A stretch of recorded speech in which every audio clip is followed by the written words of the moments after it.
अर्चना, television पे एक आवाज आती थी, हाँ। मैं समय हूँ। आज मैं आपको भारत की गौरव गाथा सुनाने जा रहा हूँ। तो कौन सा सीरियल आता था बताइए? महाभारत। एग्जैक्टली।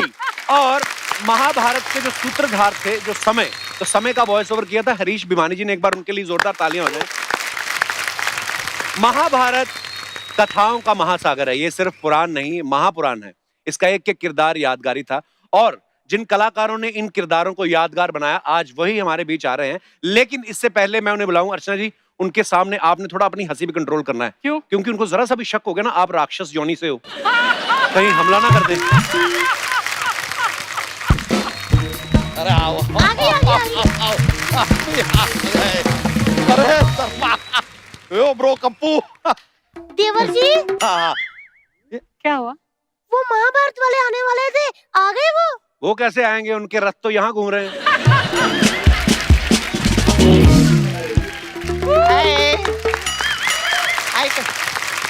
अरे वाह, रथ आ गए। लेकिन महाभारत वाले क्यों नहीं आए अभी तक कप्पू? क्या बोली? मैं बोली रथ आ गए। अरे वो भी हमें रथी बोल रही है, जैसे ये बोल रहे थे। अब देखो, अगर दो लोग हमें रथ बोल रहे हैं तो हो ना हो, हम रथ जैसे दिख रहे हैं। सही बोली। हे कप्पू, मैं ना तेल बिल गरम करके रखी है। महाभारत वाले जैसे आएंगे ना, सबसे पहले मैं उनका मसाज करेगी। ओए, वो तेरी मसाज कराने नहीं आ रहे? हाँ, मसाज कराने नहीं आ रहे। सबसे पहले आके तो हमारी भैंसिया का दूध पियेंगे वो। कोई किसी को कुछ नहीं पिलाएगा। महाभारत वालों को सिर्फ चंदू अपने हाथ की बनी चाय पिलाएगा। हाथ तेरे बड़े मुमताज जैसे ना। कप्पू शर्मा, इधर यार, महाभारत वाले लोग आ रहे हैं, तुम मुमताज को लेकर बैठ गए हो। और यार, मेरा बड़ा प्यार है उनके साथ। देखना, जब वो आएंगे मैं उनसे पूछूंगा कैसे हैं आप। और वो बोलेंगे हम तो जैसे भी हैं, तुम इस शो में कैसे हो? फिर मैं उनको बोल दूंगा, वैसे तो मैं इधर कॉमेडी करता हूँ, लेकिन अंदर से मैं योद्धा हूँ। ओहो, कप्पू, तेरे इस योद्धा का ना पौधा उखाड़ देगी मैं, पता रही है। खबरदार, अगर मेरे पौधों की तरफ किसी ने आंख उठाकर भी देखा, नहीं तो आप सबके गमले तोड़ दूंगा मैं इधर। अबे तू हाथ लगा के तो दिखा। ओए ओए, खंडरों की खाला, जाओ जाकर अपने लिए कोई राक्षस ढूंढो। अबे वो चींटियों के चमनप्राश, ज्यादा इधर ताकत दिखाई ना, तेरे बॉडी में से सारा जिंक निकाल लेगी मैं, और फिर नाचेगी जिंग जिंग जिंग जिंग जिंग जिंग जिंग जिंग जिंग जिंग। और मेरी बात सुनो, क्यों लड़ रहे हैं हम? जो मेहमान होता है ना, वो भगवान के समान होता है। यार, मेहमान के सामान पे नजर है इसकी। मेहमान के सामान पे नजर है, हाथ चुरा के उठ भागेगा ये पक्का। अच्छा, खुद से भागा नहीं जाता, औरों के भागने से इसको प्रॉब्लम रहती है। ओ भाई, मेरी बात सुनो, तुम थोड़ा सा रेंगना शुरू करो, हो सकता है तुम भी भागना शुरू हो जाओ। सही कह रहे हो गंदे देवर जी।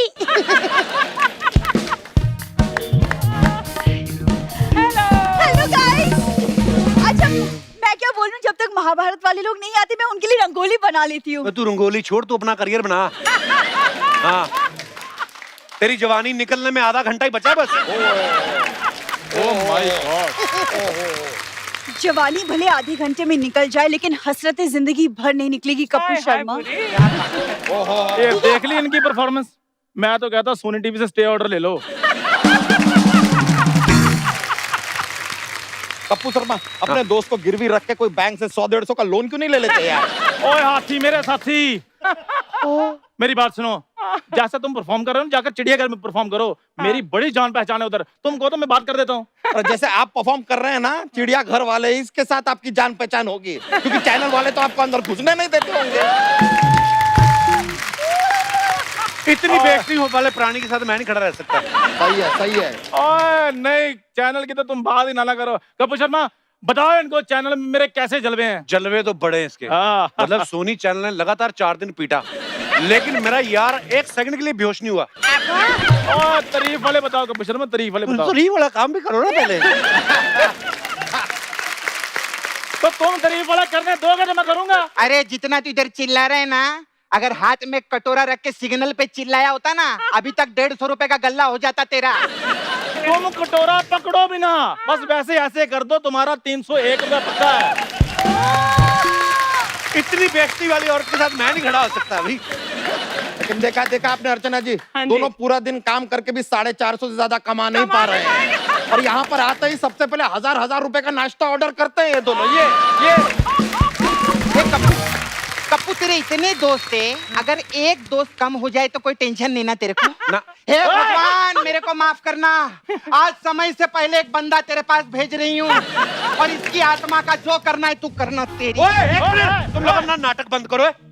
मुझे मेहमानों का वेलकम करना है, निकलो यहाँ से। नहीं कप्पू, अब वक्त आया कि हम सब तुम्हारे साथ कदम से कदम मिलाकर चले, चलेंगे।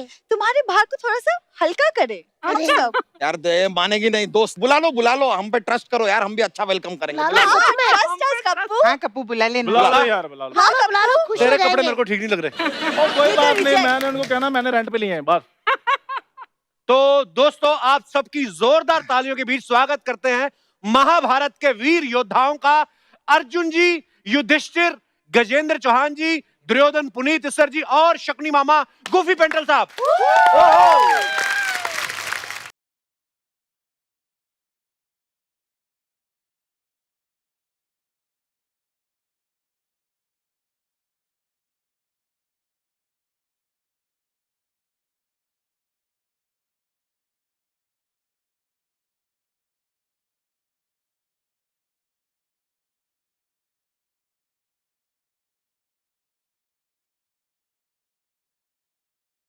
जोरदार तालियां।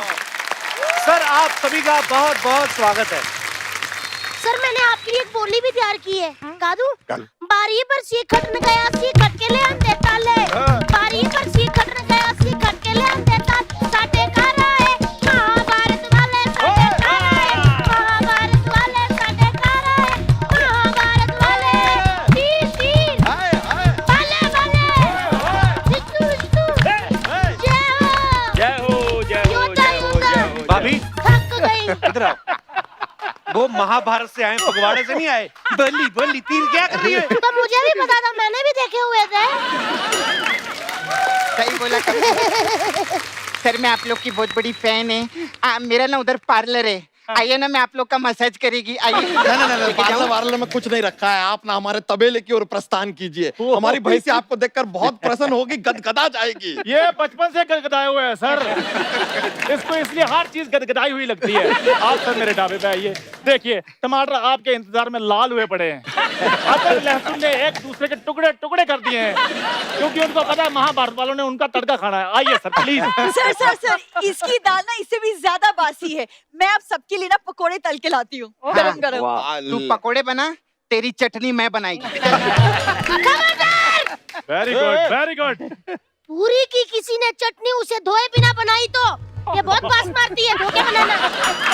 दीदी आप मेरे साथ हो या इसके साथ? पगली, मैं सोनी टीवी के साथ हूँ।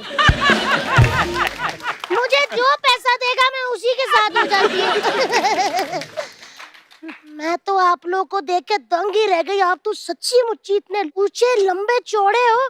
अब तो महाभारत खत्म होगी, अब तो छोटे हो जाओ। सर, आपने कुरुक्षेत्र में इतने बड़ा युद्ध लड़ा, एक आध भाला हो तो निकाल के मारो ना सबको। बड़ा यहाँ से। अभी मारो। बारी पर से खटन गया, से खट के भारी बरसी, अगर उनका खटन गया सी ना तो खट के अंदर भाले अंदर डाले भाले। चलो चलो यहाँ से निकलो। लेडीज के भी मार देते अरे हैं। मार देते हैं, कोई भरोसा नहीं है। चलो चलो चलो चलो भाई, चलो चलो चलो। अब अंदर जाके हाँ। जोरदार तालियां एक बार। आइए सर प्लीज यहाँ विराजमान हो जाइए।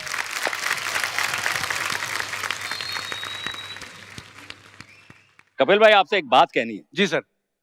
महाभारत ने हम सबके सारे सपने पूरे किए, और आज एक सपना बाकी था आपका, कि आप महाभारत वालों से मिलो, वो भी पूरा हो गया।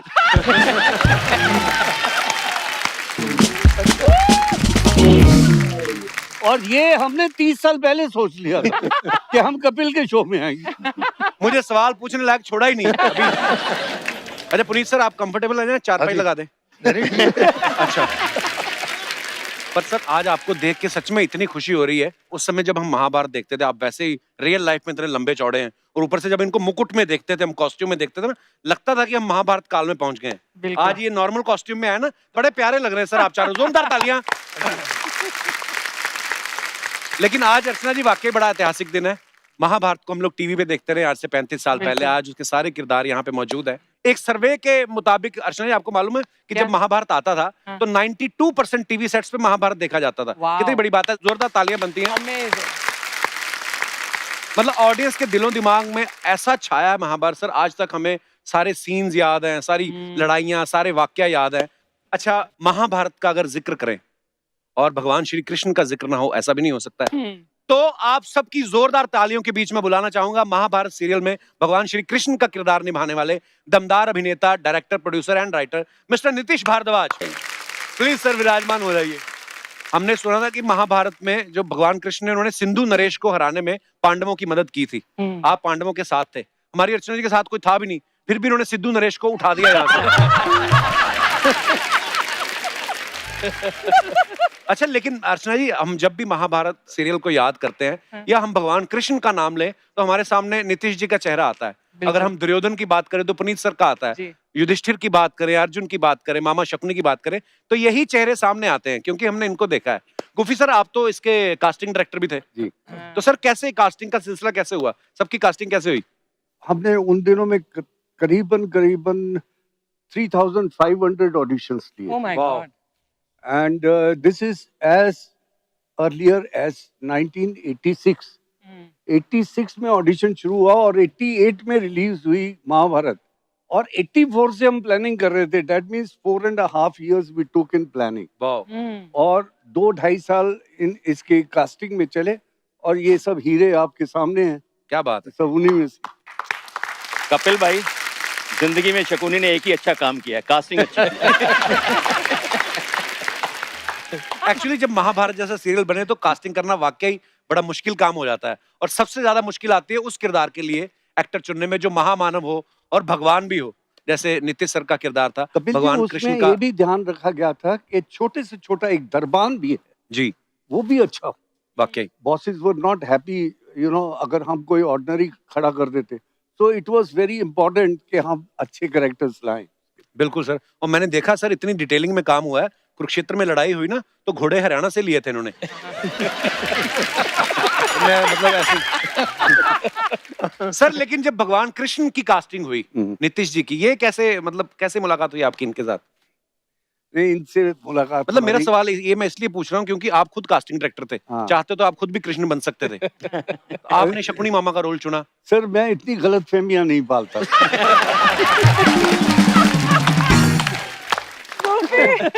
ओहो। नीतीश सर, मेरा एक दोस्त है चंदू, मैंने उसको कहा कि आज ना एक गैग करना है तो उसमें हमने करोड़पति आदमी का कैरेक्टर करना है, उसने साफ मना कर दिया। कहता मंथली 25,000 से सैलरी के ऊपर वाले आदमी का किरदार मैं कंफर्टेबली नहीं हूँ। मेरा चेहरा ही कहता गरीब है।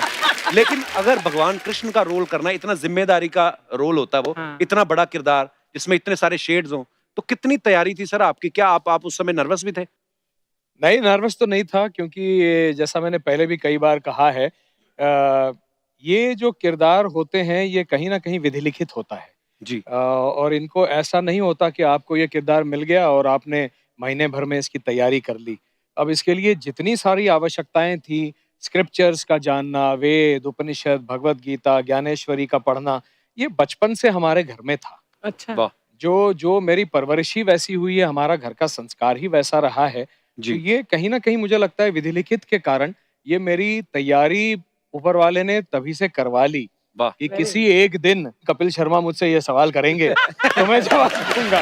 अच्छा, आपको ये जानकर हैरानी होगी कि पहले ये विदुर कर रहे थे। अच्छा जी। और 2 दूसरे सिलेक्ट हुए थे जो कि कृष्ण का रोल करने वाले थे। एक पुराने एक्टर थे और एक हमारे युधिष्ठिर जो बैठे हैं, he was also nominated for Krishna. अच्छा जी। He was Vidur, but then लेकिन शकुनी ने अपनी चाल चल दी। नहीं, then रवि साहब और हमने इनके साथ कुछ एड फिल्में की, उसमें हमको इनका पता लगा कि आंखें भी बड़ी बोलती हैं, and is got knowledge of Hindi and Sanskrit so good. अच्छा। तो फिर चेंज। क्या He was so good. Very. तो नीतीश सर, जब आपको सेट पे कोई नीतीश कह के बुलाता था, आप मुड़ते थे या प्रभु कहते तभी मुड़ते थे आप? मेरे सेट पे रवि जी की एक आदत थी, वो जी। कभी किसी को हमारे नामों से नहीं बुलाते थे। हाँ। अच्छा जी। दुर्योधन, शकुनी, इन्हीं नामों से सब चलता था। तो वो दुविधा की परिस्थिति कभी उत्पन्न ही नहीं हुई। तो सर, एक अर्चना जी का सवाल था। हाँ। इनका ये सवाल था कि कभी ऐसा तो नहीं हुआ कि आप प्रोड्यूसर से चेक मांगने गए हो और उन्होंने कहा हो हमने तो भगवान कृष्ण के मंदिर में चढ़ा दिया, आपको मिला नहीं। अच्छा, अर्जुन सर का नाम बड़ी देर बाद पता चला सर कि आपका नाम फिरोज खान था, लेकिन बाद में अर्जुन के कैरेक्टर में आपको इतना प्यार मिला लोगों का, तो सर ये लोगों ने इतना प्यार दिया इसलिए आपने यही नाम रख लिया कि आप अर्जुन के कैरेक्टर से इम्प्रेस हो गए थे? नहीं सर, जब मैं इसमें सिलेक्ट हुआ था जी, तो चोपड़ा साहब ने मुझे बुलाया था ऑफिस में, वहाँ डॉक्टर राही मासूम रजा और नरेंद्र शर्मा जी सब बैठे हुए थे। अच्छा जी। उन दिनों एक फिरोज खान प्रोड्यूसर डायरेक्टर थे जी। तो जब भी मैं कभी उनके पहले भी मैं फिल्मों में काम करता तो मैं किसी को फोन करूं कि जी मैं फिरोज बोल रहा हूँ, तो वो तो बड़े हाँ हाँ हाँ बोलिए बोलिए बोलिए। सडनली मैं बोलता जी मैं फिरोज खान बोल रहा हूँ। हाँ जी बोलिए। सर मैं आपके ऑफिस में आना चाहता हूँ। कौन कौन फिरोज? मतलब इस तरह से डेबिकल हो जाता था, आइडेंटिटी प्रॉब्लम कि मैं समझ में नहीं आता था मैं फिरोज कैसे बोलूं। तो जब ये बात वहां निकली तो राही साहब ने कहा कि भाई देखिए आपका सिलेक्शन हुआ है एज अर्जुन, तो क्यों नहीं मियां अर्जुन ही रख दें। मैंने कहता था तू जैसा आप चाहें। इस तरह से मेरा नाम अर्जुन। और फिर आज मेरी माँ मुझे अर्जुन के नाम से पुकारती है। वाह क्या बात। अच्छा पुनीत सर, महाभारत से पहले फिल्मों में काफी विलन के रोल किए हैं सर आपने, यही कारण था आपको दुर्योधन का रोल ऑफर किया गया? नहीं जी, सबसे मेरी पहली फिल्म थी कुली जी। वो किसको भूल सकती है sir? That was the first day first shot with Amit ji. आते तोड़फोड़ कर दिया आपने।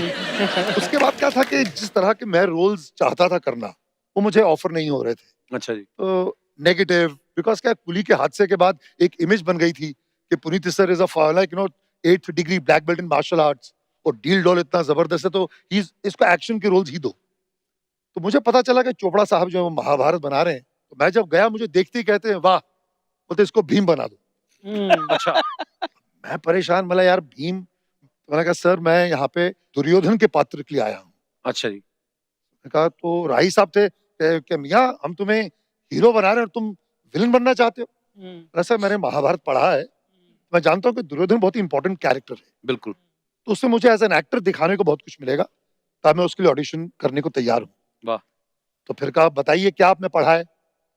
तो मुझे याद है मैंने मैथिली शरण गुप्त का महाकाव्य है जयद्रथ वध, मुझे पूरा कंठस्थ याद था। वाह। तो मैंने वो सुनाया उनको, तुमको बहुत अच्छा लगा, और that's how I was casted for Duryodhan's character. क्या बात है, वाह। पर जैसे सर ने कहा ना कि मैंने महाकाव्य पढ़ के उनको सुनाया तो उन्होंने रोल दे दिया। हाँ जी। आप ना भी पढ़ के सुनाते, डर के ही आदमी दे देता कि भाई जो लेना ले लो आप। अच्छा, महाभारत में जैसे शुद्ध हिंदी का उच्चारण करना पड़ता था और कुछ शब्द जो थे वो तो संस्कृत में भी थे, तो कितना मुश्किल होता था सर? ये मेरा सबसे सवाल है, जो भी मतलब आपको जैसे नीतीश सर ने तो कहा था। सबसे इजी प्रवीण कुमार के लिए था।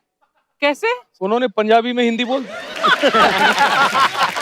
और वही कारण था कि इसको पुनीत को भीम नहीं मिला, क्योंकि इनकी हिंदी बहुत अच्छी है। नहीं, दूसरा क्या है कि हमारे हिंदुस्तान में ये मानना है कि हनुमान और भीम ये पंजाबी थे। करेक्ट। क्योंकि पहले दारा जी थे हनुमान जी, और फिर ये अपना प्रवीण पाजी हमारे बन गए भीम। हाँ, मुझे एक सीन याद आ गया, ऐतिहासिक सीन है वो जो पूंछ वाला। उसका मैं सुनाता हूँ जी। That scene was directed by me। अच्छा जी। तो एक छोटी सी झरना सा बह रहा था, उसके बगल में हम शूटिंग कर रहे थे फिल्म सिटी में। तो ये हनुमान जी हैं, उनकी पूंछ जो है पूरी इधर फैली हुई है, वो दारा सिंह जी थे जी। और इधर भीम आते हैं, तो अब दोनों पंजाबी। मैं कहूँ एक्शन, तो बोलते हैं जी ओ बांद्रा पूछ टा। बांद्रा वो कहते मैं नहीं ढाऊंगा, तू ढा ले। वो कहते पूछ ढा, मैं कहते पूछ ढा, कहते मैं नहीं हटाऊंगा, तेरे में हिम्मत है तो तू हटा ले। वो कहते है ओ सी मनु जी हूं ना हनुमान होया कि आप हनुमान है।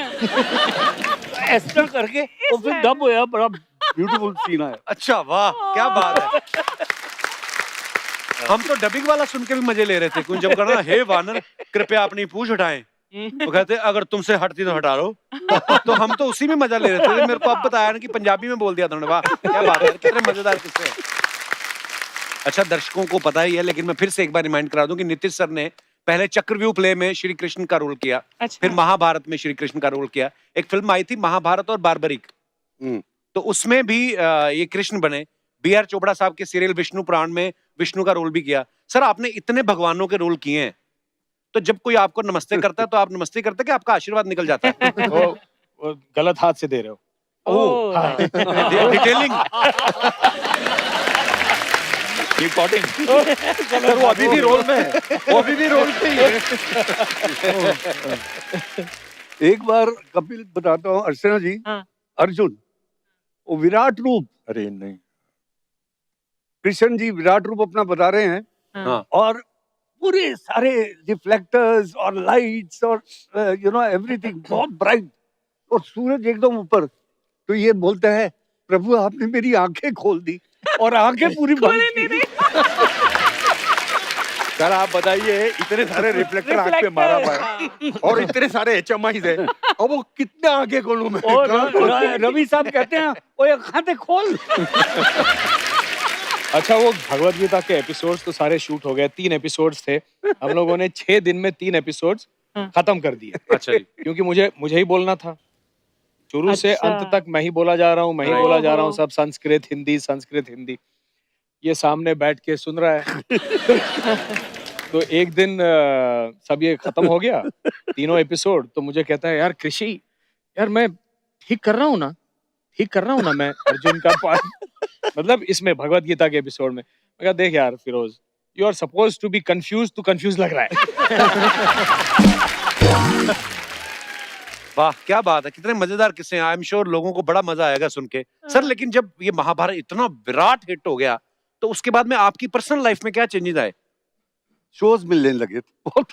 अच्छा शोज जी, मिलने लगे। पैसे ज्यादा मिलने लगे एक्चुअली, पैसे भी ज्यादा मिलने लगे और लोग इतना पहचानने लगे। जी जी। तो शोज में क्या करते थे पेंडल साहब फिर? एक एक डायलॉग और बस आशीर्वाद देना और क्या। नहीं, ये तो दोहे भी गाता था। महाभारत के ना जोक्स बहुत बने। अच्छा जी। जैसे मैं सुनाता हूँ, हाँ। 2 पंजाबी लेडीज आपस में बात कर रही थी कि तुम महाभारत वेखनी है? कहता हाँ जी। कहते पांडव किन्ने भरा सी? कहते 5। कहते ना 10। कहते एक दा भीम सीगा, एक भीम तो वड्डा सीगा, एक उससे छोटा सीगा, ते एक उससे छोटा सीगा, ते पंजवें दा नाम मैं भूल गई हां।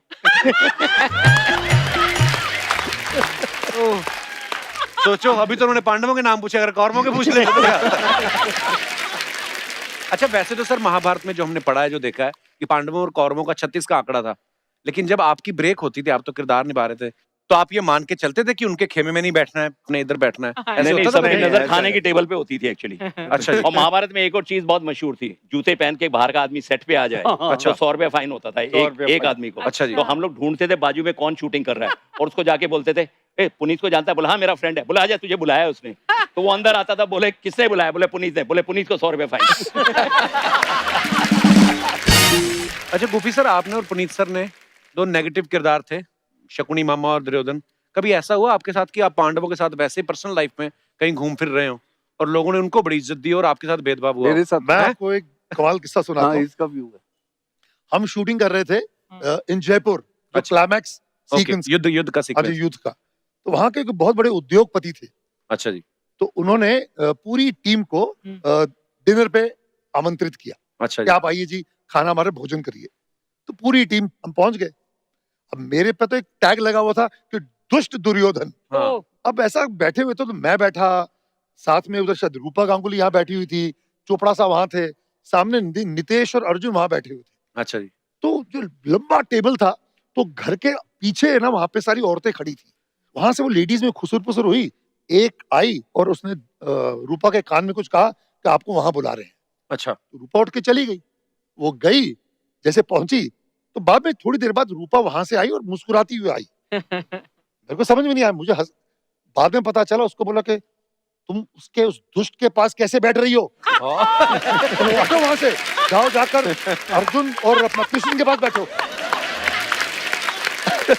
अच्छा, इसके बाद जब खाना परोसना शुरू किया, तो क्या वहां उनकी घर की परंपरा ये थी कि जो खाना परोसेंगी तो घर की लेडी जो थी वही सबको खाना परोसेंगी। वो चांदी की थाली में सब में खाना सबके लिए था, तो सबको डाला। जैसे मेरी बारी आए, औरतें मुझे बाईपास करके जाए, दूसरों को दे। तो मुझे तो खाना ना दे, और मुझे जो घर के जो महाराज थे वो आके खाना दे, वो आके मुझे दे।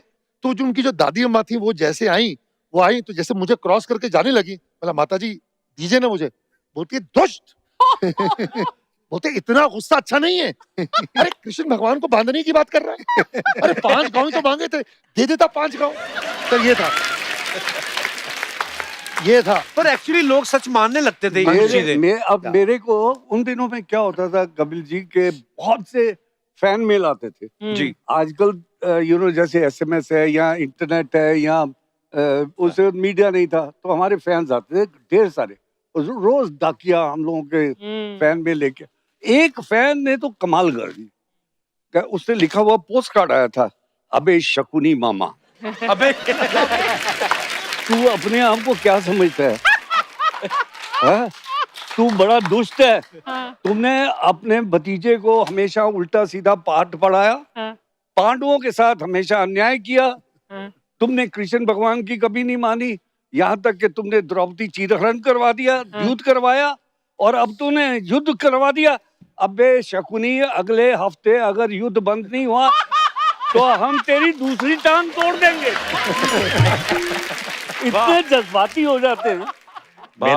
मेरा एक जुए का एपिसोड जब खत्म होता है जी, मैं सब कुछ हार गया, तो मैं अपने बेटे को दोपहर को एपिसोड के बाद में ट्यूशन से लेने गया जू से। तो जू से वापस आ रहा था, 7 बंगला के क्रॉसिंग पे गाड़ी खड़ी थी, अचानक एक गाड़ी भरी हुई आई बाजू में और मुझे देखी और बोलते, ओ युधिष्ठिर, जुए में सब कुछ हार गया, गाड़ी क्या द्रौपदी की लेके घूम रहा है? Kapil, They used to get so involved.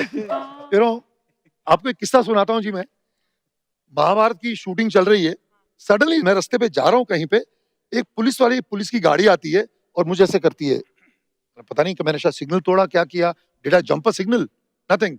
पता सर आपके नाम का वारंट निकला है, आप पुलिस स्टेशन आइए, it's a non available warrant. यार ये क्या हो गया? हम गए पुलिस स्टेशन, तो पुनीत सर, गूफी पेंटल, पंकज धीर जो करण बने थे, और चोपड़ा साहब, राही मासूम साहब के ऊपर बनारस से किसी ने केस कर दिया कि आपने जो वस्त्र हरण किया द्रौपदी का, उससे हमारे सम्मान को और हमारे दिल को ठेस पहुंची है, तो you should be put behind bars. हम पे एक्चुअली किसी ने केस किया, आयोग तक चला गया। अच्छा, केस कर दिया और वहां पे जज ने वारंट भी इशू कर दिया, and it was a non available warrant. फिर हम गए, यार मेरा कोई पकड़ना है तो देखिए वेद व्यास को पकड़ो जिसने लिखी है। अच्छा खैर, उसके बाद तो चोपड़ा साहब ने खैर अपने वकील किया और जाकर उन्होंने शायद बात रफा दफा कर दी। You won't believe Archana, about 2-3 years back, 2-3 साल पहले हम भूल गए सर, 30 साल के बाद ऑलमोस्ट फिर सडनली देखा तो मेरे घर पे फिर वारंट आ गया। Really? वो केस अब खुला 28 साल बाद। Oh my God! अच्छा, ना चोपड़ा साहब हैं, ना रवि जी हैं, ना राही साहब हैं, ना पंडित नरेंद्र शर्मा हैं, तो मेरे पे, गूफी पे और पंकज धीर पे केस। हम एक दूसरे को फोन करें, क्या करना है भाई? क्या you won't believe, we had to hire a lawyer कि भैया जाओ हमको रिप्रेजेंट करो। बनारस गए, पकड़ के गए, मैं तो बोला भैया मुझे जेल में डाल दो यार, इसी बहाने और पब्लिसिटी मिल जाएगी। मैं तो पैसे नहीं देता। सर बनारस गए, उस बंदे ने क्या पता कि आपसे फोटो खिंचा रही थी हमको बस। Can you imagine? Really? पर लोग हाँ अक्सर ऐसी हरकतें कर लेते हैं। एक और बड़ा किस्सा कमाल का है। We were coming back from Delhi, flight पकड़ने के पहले हम लोग खड़े थे, तो सारे जने अटैक कर रहे थे जितने महारथी थे। मैं इसमें बताना चाहता हूँ कि क्या था जी कि जितने हमारे जो कलाकार थे सब भारी आवाज वाले थे, मतलब सुरेंद्र पाल, मुकेश खन्ना, फिर वो दूसरा जो शांतनु बना था, फिर वीरेंद्र राजदान, ये सब आवाज की दुनिया के दोस्तों वाले थे। तो मेरा क्या था कि I had a husky voice, तो they should consider me as, यार इसकी तो आवाज अच्छी नहीं है, हमारी किसी और वाली आवाज है। अच्छा, अब हुआ क्या कि हम दिल्ली शो से आ रहे हैं वापस, तो एयरपोर्ट पे सब बैठे हुए हैं, suddenly we see 2-3 beautiful female ladies आ रही हैं। सडनली औरतें चल के सीधा मेरे पास आती हैं। Mister Acer, we like to tell you something. What a sexy voice you have.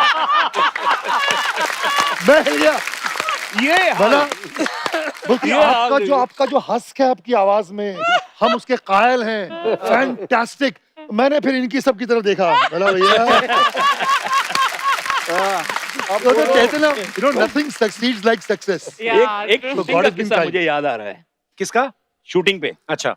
तो जैसे ही दुर्योधन के 99 पुत्र वीर गति को प्राप्त हो चुके, तो उसके बाद हम पांचों पांडव गांधारी के पास जाते हैं आशीर्वाद लेने कि भाई एक ही के 99 पुत्र। उसके भाई भाई, भाई भाई। भाई भाई, भाई, हाँ, भाई। गलती होती है यार। तो गांधारी से आशीर्वाद लेने जाते हैं कि एक ही आपका पुत्र बचा है, तो अगर आप उसे समझा सके तो छोटा सा टेंट था फिल्म सिटी के अंदर 2 नंबर पे, और उसमें जगह कम थी और ट्रॉली लगी हुई थी, तो हम लोग बार बार जाते थे। और सबसे पहले मैं बड़े वाला जाके जैसे आशीर्वाद देता था, प्रणाम माता श्री, वो कहती थी आयुष्मान पाओ।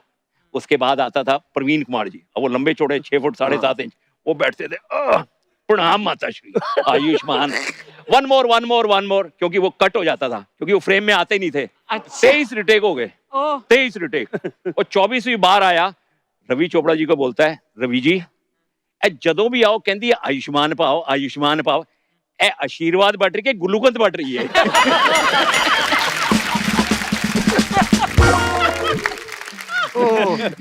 वाकई यार, इतनी बड़ी स्टार कास्ट के साथ काम करो और सब अलग अलग प्रदेश से अलग अलग भाषाओं को जानने वाले लोग, पर वाकई बड़ा मजा आता होगा आप लोगों को। खाने का एक बहुत अच्छा किस्सा है जी।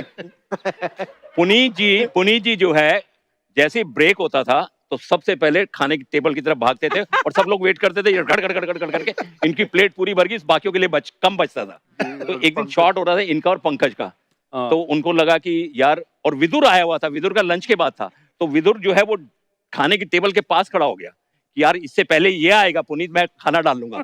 तो उसने जब तक ये पहुंचा वहां हटो उसने भर के खूब सारा जो चिकन मटन था वो खूब भर लिया। तो ये आया तो इसको मिला नहीं, तो इसने पंकज को बोला, पंकज विदुर, तो विदुर था कश्मीरी, उन दिनों कश्मीर में डिस्टर्बेंस चल रही थी, तो पंकज ने क्या किया, विदुर को बाजू में बैठाया, और कश्मीर का क्या हाल है।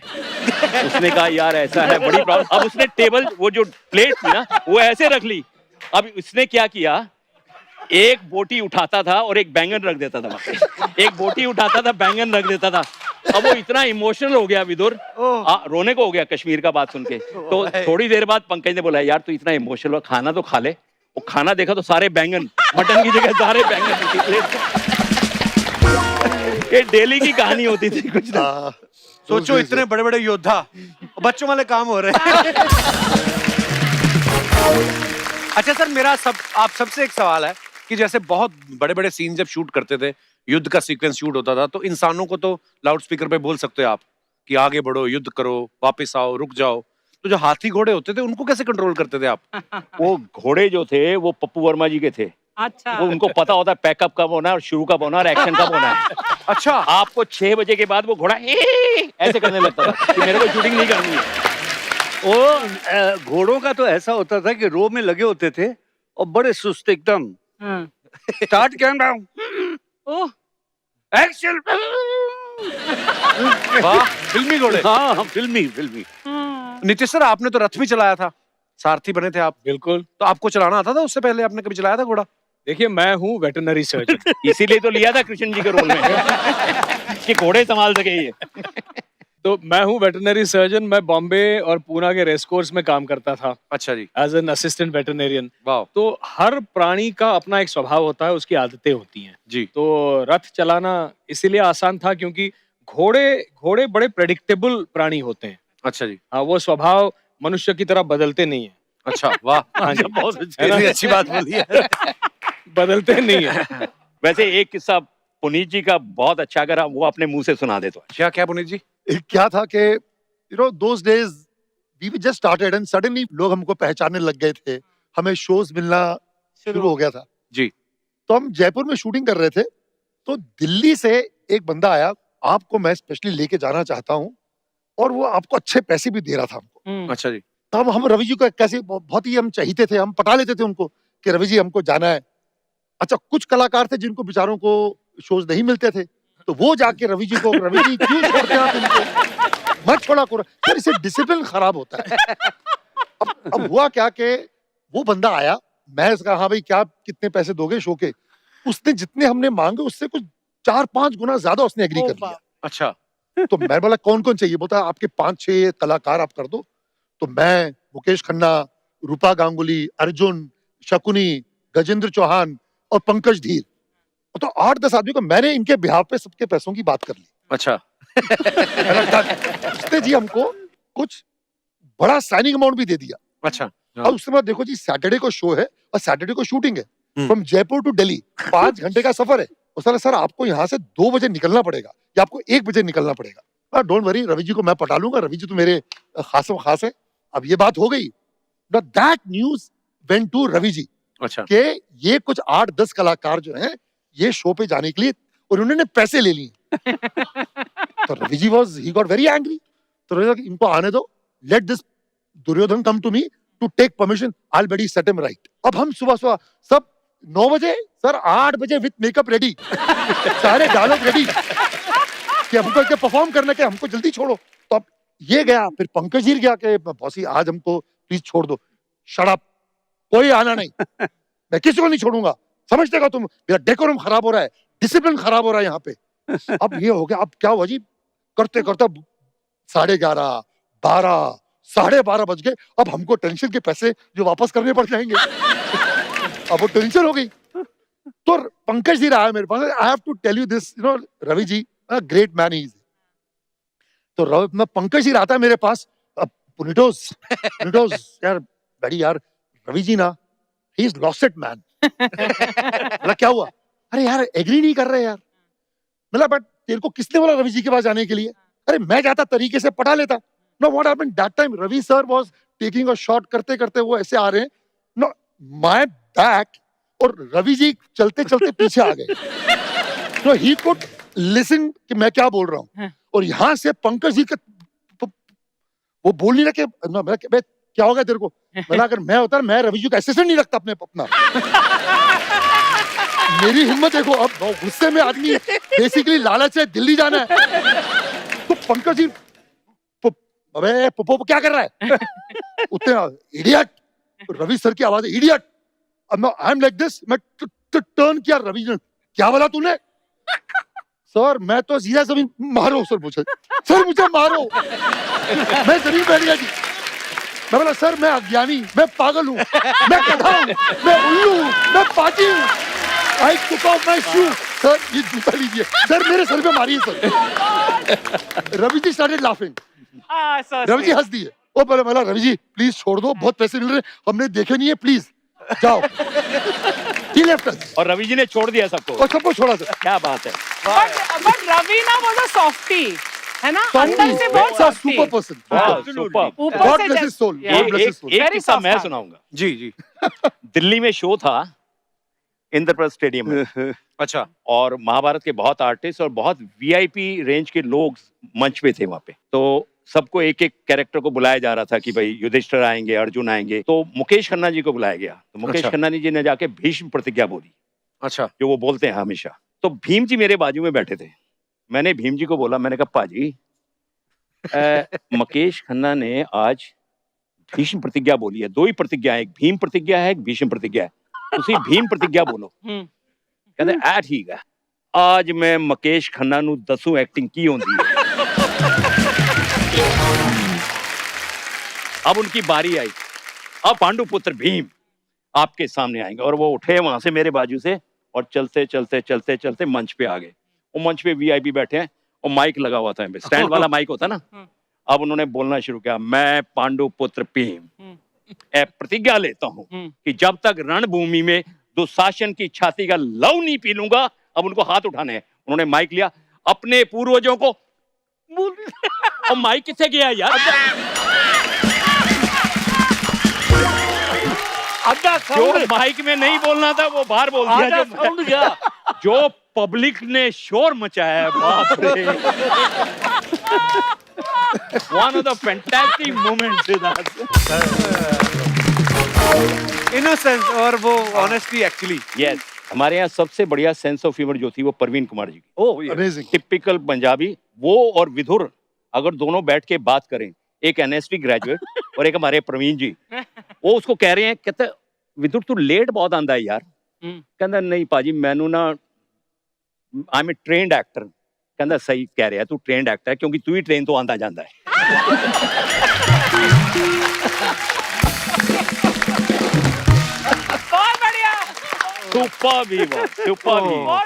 We are missing him here actually. Superb. हम लोगों को कभी गिफ्ट में उन दिनों में नए नए जब महाभारत रिलीज हुआ तो कलर टीवी आने लगे। हाँ। एक एक लड़के को हमको बुला बुला के मैन्युफैक्चरर्स टीवी सेट्स देने लगे हमारे मनपसंद का। वाह। तो एक एक के घर में 5-5 हो गए थे, लेकिन जिनको नहीं मिलते थे वो बेचारे टकराते थे सिर अपना विदुर बेचारा। हम लोग प्लेन में वापस आ रहे हैं, वो भूत होता है ना, लगेज भूत, उसके ऊपर टकरे मारे। वो बोलते हैं मैं ते NSD ट्रेंड है। मैं की कीता NSD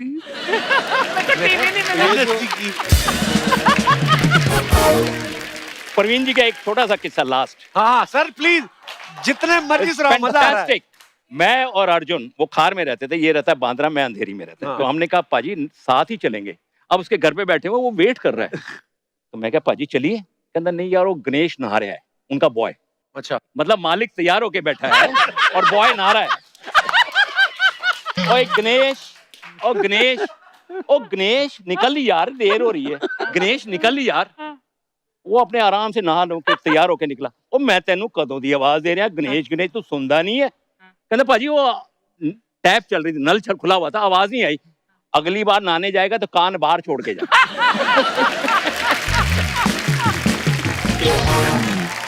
अर्जुन सर, महाभारत के टाइम अज्ञातवास के समय जब अर्जुन ब्रहनला के रूप में रहते हैं, तो उस समय आपने क्लासिकल डांस सिखाया था राजकुमारी को।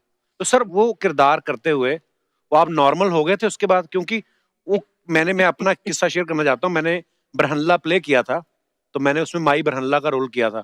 तो 6 महीने हमारे कॉलेज में रिहर्सल करवाते रहे, तो मैं घाघरा पहन के घूमता था।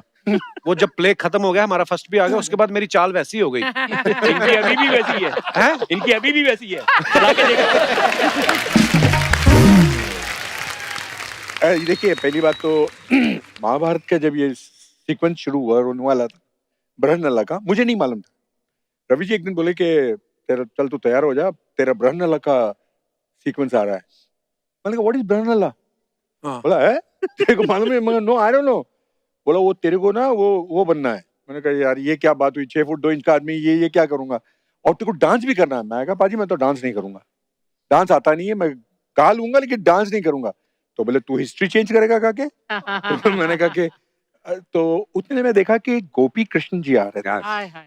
तो वो जब आए तो उनको मैं देख रहा था, ऑब्जर्व कर रहा था, and he came and he was very nice and he said कि सुना है तू ब्रहनला करने वाला है, तो एक काम कर, कल से तू मेरे यहाँ आ जा। नाटेश्वर मंदिर उनका घर था। अच्छा, मैंने कहा ठीक है। तो साहब हम गए वहां, और गोपी जी ने जिस तरह से वो चीजें इंड्यूस की, और मैं उनको बड़ा ऑब्जर्व करने लगा था।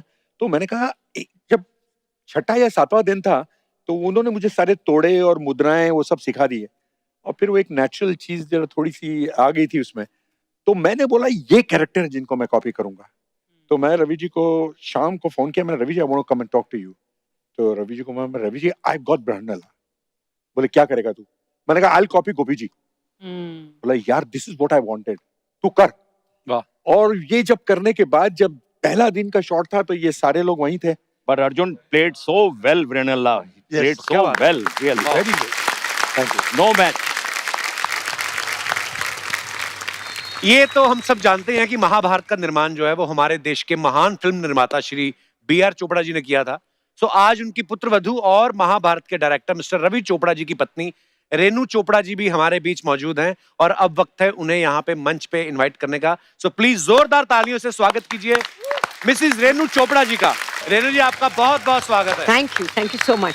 और आप बहुत प्यारी लग रही हैं। नहीं, एंड मैं बहुत ऑनर्ड फील कर रही हूँ कि मैं अपनी महान फैमिली को यहाँ रिप्रेजेंट कर रही हूँ। क्या बात है, थैंक यू। और ये हमारे लिए ऑनर की बात है कि आज सब आप हमारे शो पे मौजूद हैं। 4 चांद लग गए। आज से पहले इतना खर्चा भी चैनल ने कभी नहीं किया। ये झूमर वूमर आज आप ही के स्वागत में लगाए गए हैं। प्लीज रेनू जी विराजमान हो जाइए। Thank you so much. Renu ji सबसे पहले तो मैं आपको मुबारकबाद देना चाहता हूँ, आपको थैंक यू बोलना चाहता हूँ कि आपकी फैमिली ने हमारे देश को, हमारे ऑडियंस को जो है इतना बेशकीमती उपहार दिया महाभारत के रूप में। उसके लिए जोरदार तालियां बनती हैं। पर मैं आपसे बताना चाहती हूँ कि सबसे ज्यादा हमने जो कमाया महाभारत से है वो है ये परिवार। और हम लोगों के 2 साल ऐसे थे कि जैसे एक घर था, एक खाना, एक पीना। खाना बहुत जरूरी था। और जब मेरी शादी हुई तो मैंने सोचा कि I am getting married into this film family. जी। पता चला कि फिल्म मेकिंग तो उनकी हॉबी है, खाना तो प्रोफेशन है। अच्छा, ये बातें पता नहीं बीच में अभी प्रेम सागर जी आए थे, रामानंद सागर साहब के सुपुत्र, तो बी आर चोपड़ा साहब और वो भाई थे। हाँ, तो उस समय मेरे को नहीं पता था, लेकिन उन्होंने भी यही बात बोली, बोलते यार कभी घर आना, पराठे वराठे खाएंगे। मतलब उन्होंने कोई दूसरी बात ऐसी बोली नहीं कि ये कुछ करेंगे यार, पर हाँ खाना पीना तो फिर क्या करें अभी पंजाब रवि साहब जब खाने को ऑफर करते थे और आप नहीं खाएंगे तो आपको पैसे देने पड़ते थे।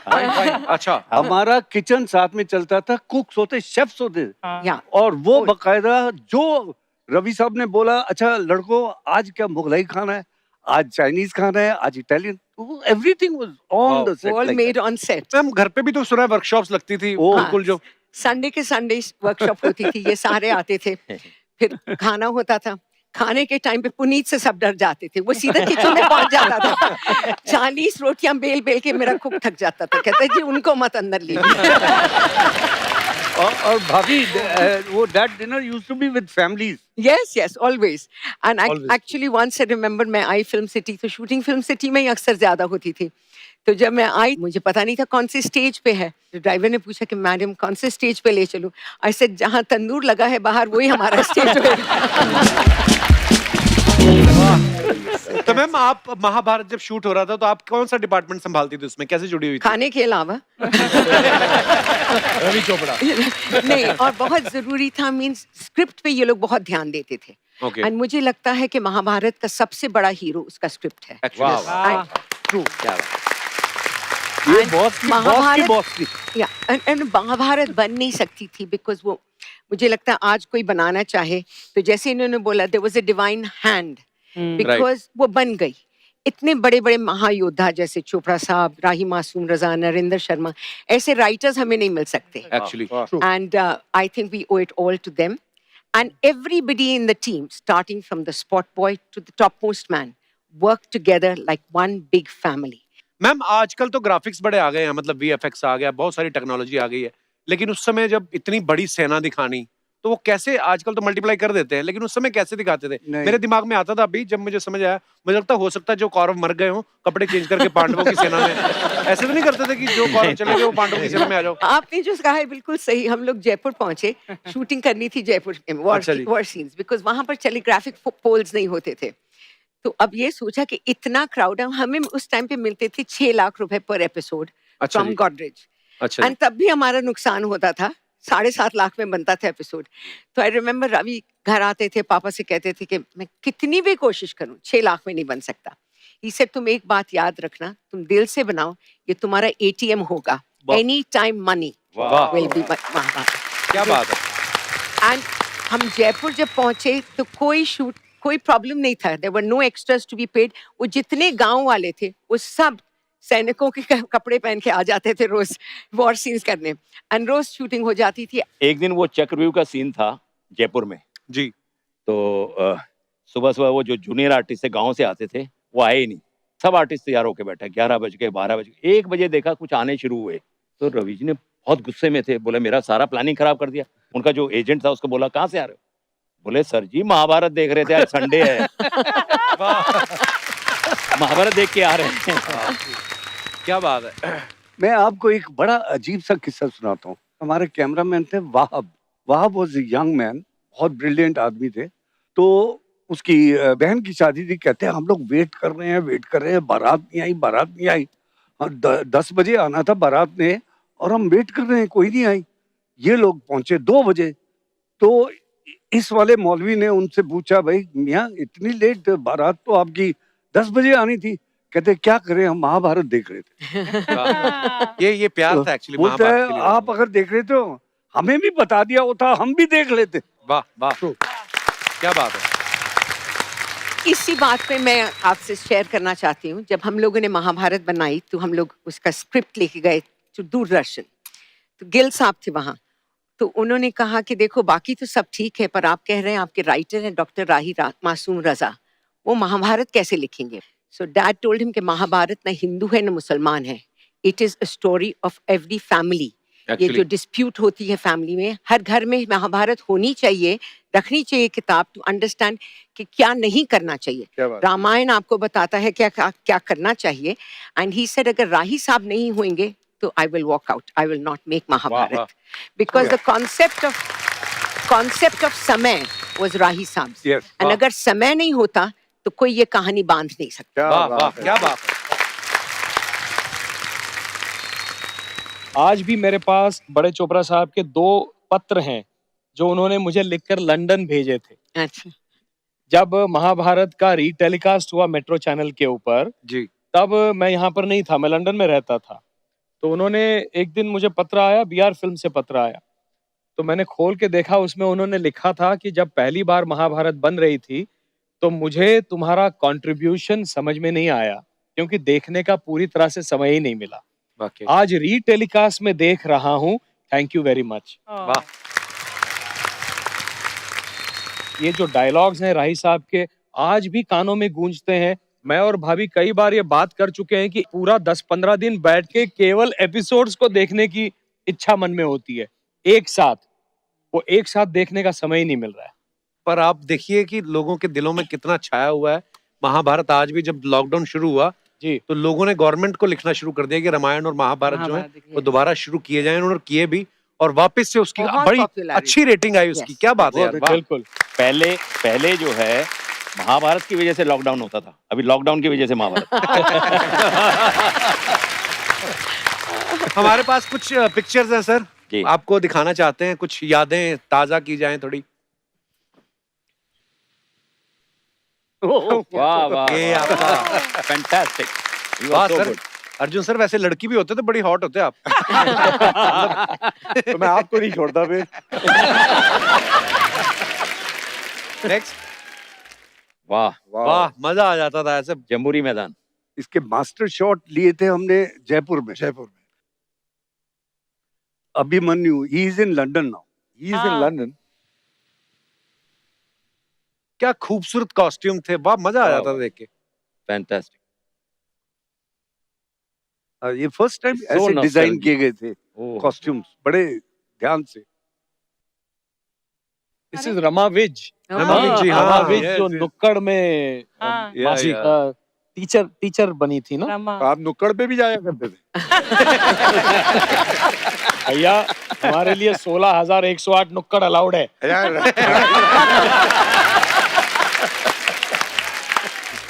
और भी हैं कुछ picture.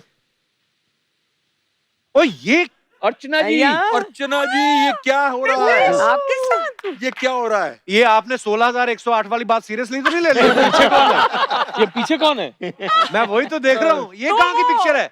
This is me. New Zealand में हम दिस इज न्यूजीलैंड की फोटो अपनी. ओके. दिस इज जून 1991. हम न्यूजीलैंड गए थे एक शो के लिए. बिल्कुल.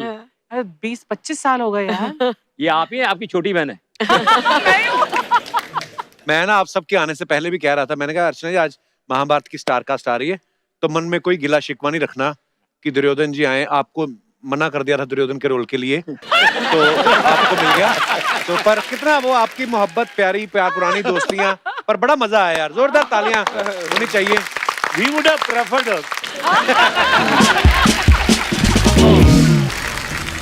यहाँ पर आए हुए समस्त गुणवान लोगों का मैं हार्दिक स्वागत करती हूँ. स्वागत तुमने पहले कर दिया था. पैसे लेने भूल गई थी शायद. कपूर शर्मा हम यहाँ पैसे नहीं लेकिन इन वीर योद्धाओं में से अपना वर चुनने आए हैं. वाह वर चुनने आए हैं और कागज और लिफाफे चुनने बंद कर दिया आपने. ये हार बेचो 10 रुपए का, शाम का मदिरा पान का इंतजाम करे चले आप. तुझे पता तेरे से बड़े महाभारत में कुंडल पहनते थे ये. वर चुनने आ गई है. जो भी हो कपूर शर्मा देखो आज तो हम यहाँ शादी करने आए हैं सो करके जाएंगे. अच्छा. वैसे सर मैं आपको बताऊं महाभारत से ना हमने बहुत कुछ सीखा है. और आपकी तो बड़ी फैन है सर. अब मटर पनीर भी खाती ना तो उसमें से पनीर के टुकड़े निकाल के कहती ये रहा 6.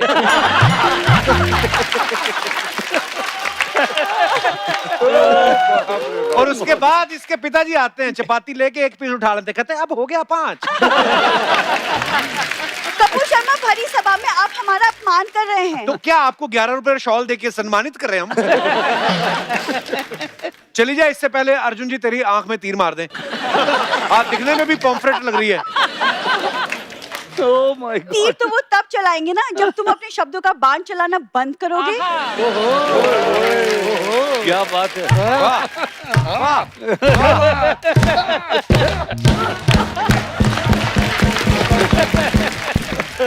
वैसे सर हम भी ना एक वीर योद्धाओं के घराने से हैं। हमारे दादाजी तो औरंगजेब से लड़ते हुए शहीद हुए थे। पूरी बात बताना, आधी बात मत बताया कर।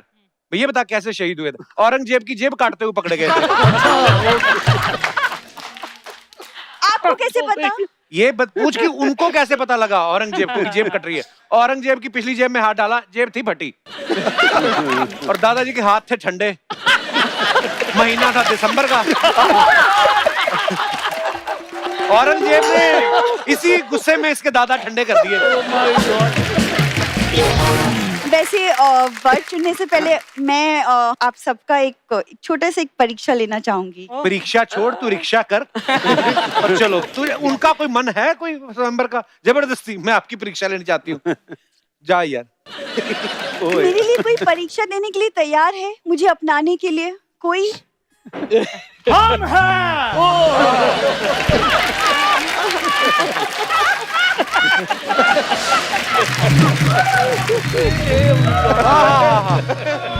वाह, हम हैं यहाँ पर आए हुए वीर योद्धाओं को और रेणु जी को, इस वीर योद्धा का छत छत प्रणाम।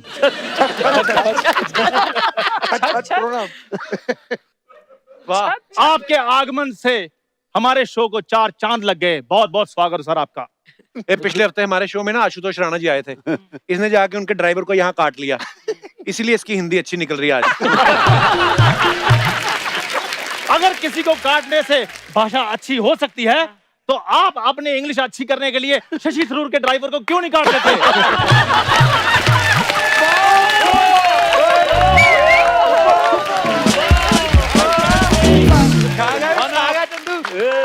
हम आपको ये बता दें कि हम कोई लल्लू पंजू राजा नहीं।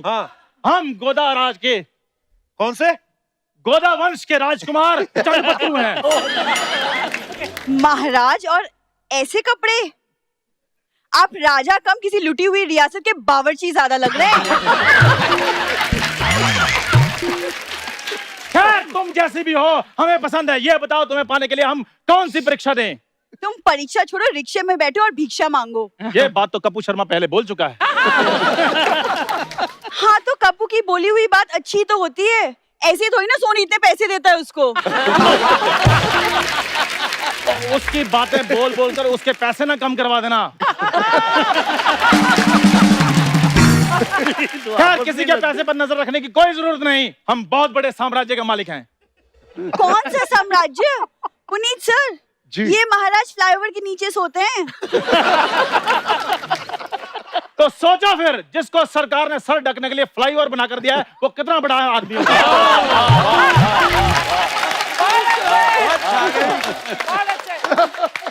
पूरब से लेकर पश्चिम तक, उत्तर से लेकर दक्षिण तक, चारों तरफ हमारे ही चर्चे हैं। हम तुम्हारे चर्चे बाद में सुनेंगे। पहले तो मुझे तेरी ना कॉस्ट्यूम नहीं समझ आई। महाराज, ऊपर तूने रोटियां गर्म करने वाला चिक्कू रखा है, नीचे पजामा तू दादाजी का पहना है। पूरब पश्चिम की बात है, पहले ये बता पूरब पश्चिम है कहाँ? ओ भाई साहब, पूरब पूरब में होता है, पश्चिम पश्चिम में होता है। वो तो पता है, हाथ से बता कि कहाँ है पूरब, कहाँ है दक्षिण, ये सब बता। छोटी छोटी बातों के लिए हम हाथ नहीं उठाते। और राजकुमारी, हम आपको यह बता दें कि अगर आप हथेली पर दिया लेकर भी ढूंढे, हम जैसा राजकुमार नहीं ढूंढ पाएंगी। दिया छोड़ो, हमने अगर तलवार उठा लिया, अब दुनिया में नहीं मिलोगे। बस यही तुम्हारी बात पे बात करना हमें पटने पर मजबूर करता है। यह बताओ कि हम अपने माता पिता को तुम्हारे माता पिता के घर गाली गलौज के लिए कब भेजें? गाली गलौज नहीं, बातचीत के लिए मिलते हैं। नहीं, लेकिन हमें हमारे माता पिता का पता है।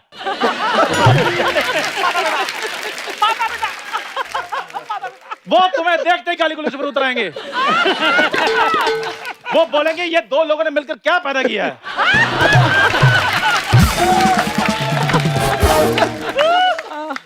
अपने आप को देखा है? हमारे राज्य में ऐसा शक्ल होना अपशगुन माना जाता है। बस बात हो गया। इस दुस्साहस का तुम्हें दंड दिया जाएगा। 250 रुपए निकालो। ऐसे ये सारा महीना ना घर चलाने के लिए लोगों को दंड देते कि 250-250 लेता ही। कपूर शर्मा, शायद तुम्हें हमारी ताकत का अंदाजा नहीं है। नहीं है। अभी बीच रास्ते में हमारा रथ खराब हो गया था। अच्छा। किसी से हेल्प नहीं मांगी। हाँ। इन कंधों पे हम उठा कर लाए हैं रथ को। पूरी बात बताना। रथ की चैन उतर गई थी। ये उसी रथ पे सुबह अखबार भी फेंकता है। आपको पता है सोनी चैनल की आधी जीडीपी तो इसकी वजह से गिरी हुई है। ये बात है तो बस पीछे हट जाओ फिर। यहाँ पे आज चंदू भरी सभा में ये शपथ लेता है हाँ। कि अगर सोनी की जीडीपी 1 मंथ में मैंने नहीं उठाई। और पहले पजामा उठा अपना। जीडीपी उठा रहा।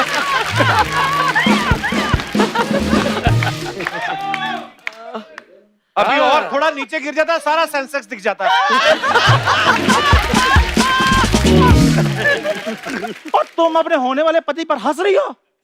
चलो यहाँ से। जीजू! चलो। जीजू! रुक जाओ! जीजू!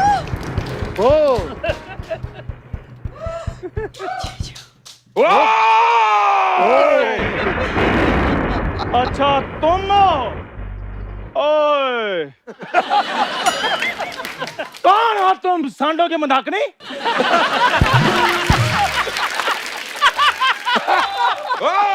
तीर मैंने उल्टा करके मारना तुम्हारे।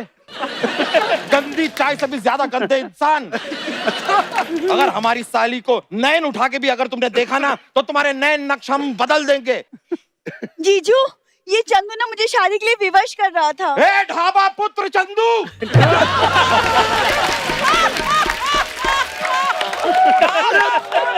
तुम्हारी इतनी हिम्मत!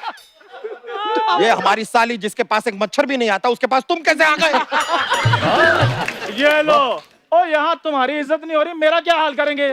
ओ हमारी सल्तनत तुम्हारा इंतजार कर रही है। चलो। सल्तनत। सर सुना आपने? सल्तनत की बात की है इन्होंने। इनके सल्तनत के बारे में पता है आपको? फुटपातिया सल्तनत के राजा हैं ये। कल तो कुत्तों से कह रहे थे कि खबरदार अगर हमारी सल्तनत की मीनारों को गीला किया तो ये हमारा शयन कक्ष है।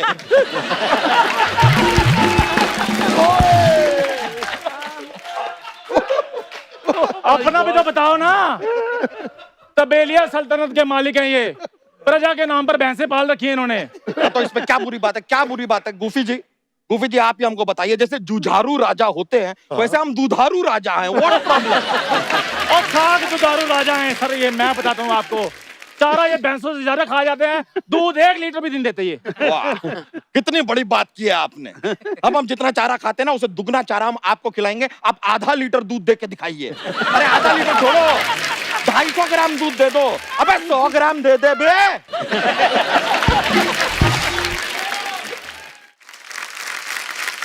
अब तुम्हारे ना विलुप्त होने का समय आ गया। हमारा गधा कहाँ है? गधा कहाँ है हमारा? जीजू! हाँ, गधा ही तो राजकुमार बन के आया है। और मेरी बात सुनो, हम भी वीर घराने से हैं और हम लोहा लेते हैं। सिर्फ लोहा क्यों लेते हो? रद्दी भी लो, पुराने अखबार भी लो, फटे हुए जूते भी लो। कबाड़ी खानदान के राजा बनो, उसके बाद ये भूरी तुम्हारे साथ जाने के लिए तैयार रहेगी। जीजू, आप मुझे कबाड़ वाले को दे रहे हैं? अरे तुम्हें क्या लगता है इतनी सफलता प्राप्त करने के बाद ये तुच्छ इंसान तुम्हारी ओर देखेगा भी? ये चंद्रपत्रु ढाबा पुत्र तुमसे विवाह करने के लिए तैयार है। चलो भूरी। ओए सुनो मेरी बात। ढाबा पुत्र, इस अपने तंदूर पुत्र को भी लो साथ में और दोनों निकलो यहाँ से। दफा हो जाओ। चलो। जीजू, पर हमारी शादी। तुम्हें चिंतित होने की जरूरत नहीं है। आज यहाँ पर तुम्हारा स्वयंवर होगा। स्वयंवर की शर्त है कि मछली की आंख में तीर मारना है ना, मैं मार दूंगा। मैंने महाभारत देखी, मैं मार दूंगा। नहीं। मछली की आंख में जो मोतिया बिंद हुआ है ना उसे ठीक करना। अगर ठीक हो गई तो फिर मछली फ्राई होगी, और अगर ठीक नहीं कर पाए तो तुम फ्राई होगे। ये कैसा स्वयंवर है? बहुत हो चुका मेरा अपमान। नहीं करनी मुझे शादी। हम जा रहे हैं। अरे कहाँ जा रहे हैं? ए सर, ये सब खाली बहाने हैं। इसको पता चला है पीछे मछली आई है, इसके लिए दौड़ के गई है। बंगालन है ना, मछली नहीं छोड़ती है। मेरी बात सुनो, मछली तैयार रखो, मैं पराठे लेकर आता हूँ। लीजिए, ये पंजाबी पराठे खाने निकल गया। अब इतना कुछ बन ही नहीं रहा है तो भाई सुनो, थोड़ा दाल बाटी भी बना दो, मारवाड़ी भी आ रहा है। चलिए चलते हैं। एक बार जोरदार तालियां हमारे सब मेहमानों के लिए। आइए सर।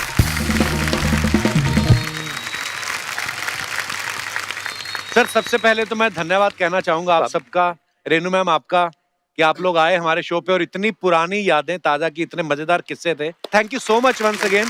और अर्चना जी एक बात और बड़ी मजेदार है कि सब लोग मल्टी टैलेंटेड हैं।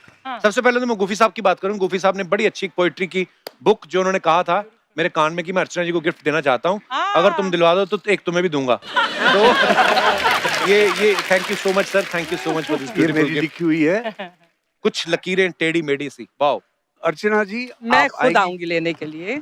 So nice. Come. गिफ्ट लेने तो ये अमृतसर तक चली जाती है। खास तौर से गूफी की लिखी हुई, हम पुराने दोस्त हैं यार।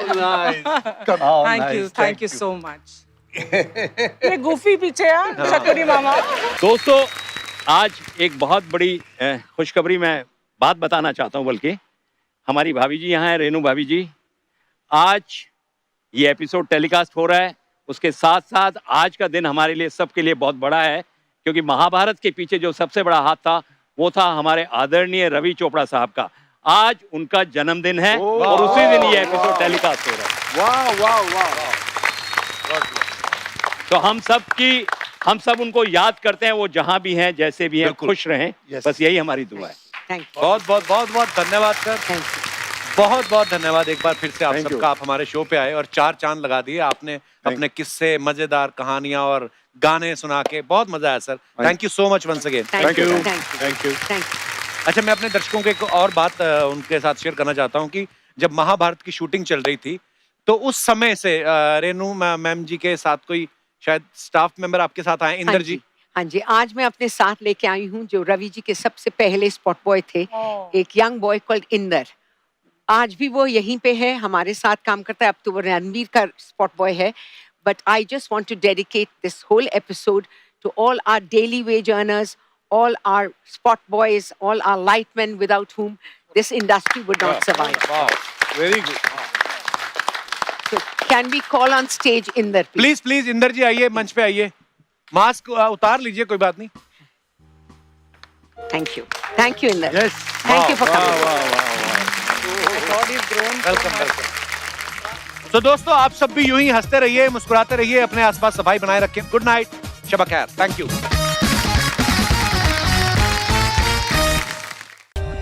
For more updates, subscribe to our channel, click the show links and enjoy watching the videos.